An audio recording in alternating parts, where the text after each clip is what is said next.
because as those illegals are quite often at the center of our debate, I too was once an undocumented immigrant.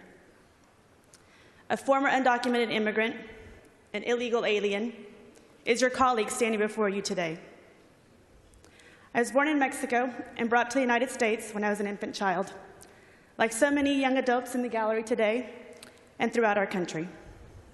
Also, like many families, my parents came to the U.S. with the hope and dream of a better life and opportunities for their daughters. My family and I entered the country and overstayed our visas.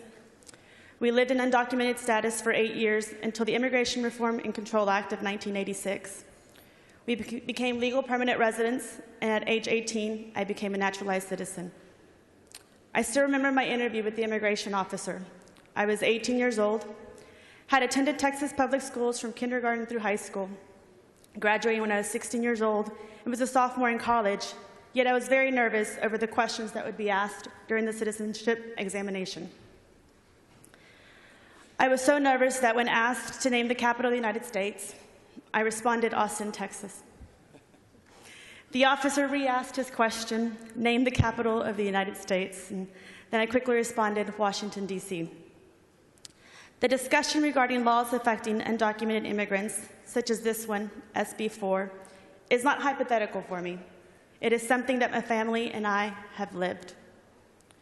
During the time we lived in undocumented status, and although I was just a little girl, I remember the constant fear my family lived with each day. The fear my parents experienced each day as their 2 little girls went to school, not knowing if there would be an immigration raid that day, and they wouldn't be able to pick up their daughters from school, and not knowing who would take care of them if they would be deported. My parents worked hard to provide a better life for my sister and I. My mother worked the day shift, and my father worked at night shift, to make sure that one of them would always be there for us. The daily task of going to the grocery store to buy food for your family may seem like a simple task, but for my family, it meant risking the chance of encountering an immigration raid at the grocery store and having our families separated.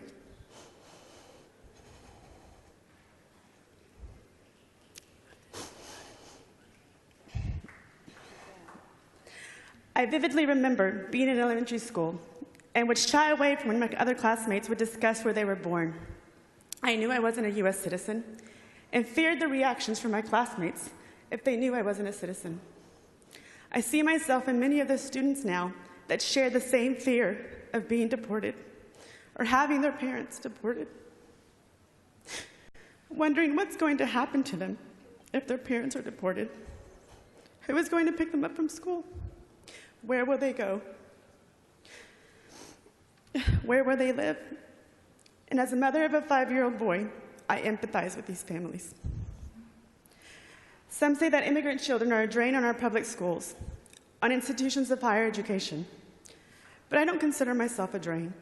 I graduated at age 16 with honors, earned my bachelor's in law degree, and was elected to the Texas House of Representatives at age 27. I know there are many other immigrants out there, like me, waiting to be given the opportunity that I was given. I know firsthand the impact that SB4 will have on many families that are currently in the same legal status in which my family once was. Mothers that will be afraid to even go to the grocery store to buy groceries for the family, as my mother was once afraid.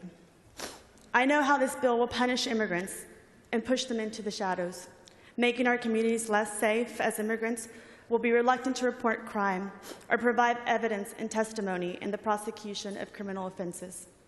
As a mother now, I have a better appreciation for the sacrifices my parents made for me.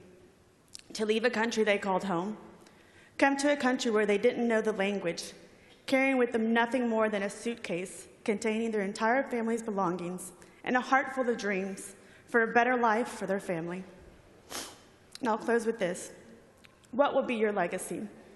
Are we showing God's love through our words and actions? Or are we demonizing a vulnerable community for political gain? I recognize that it's not by coincidence that I have the privilege of serving in the legislature. As an undocumented immigrant child, the odds were against me, but God was on my side.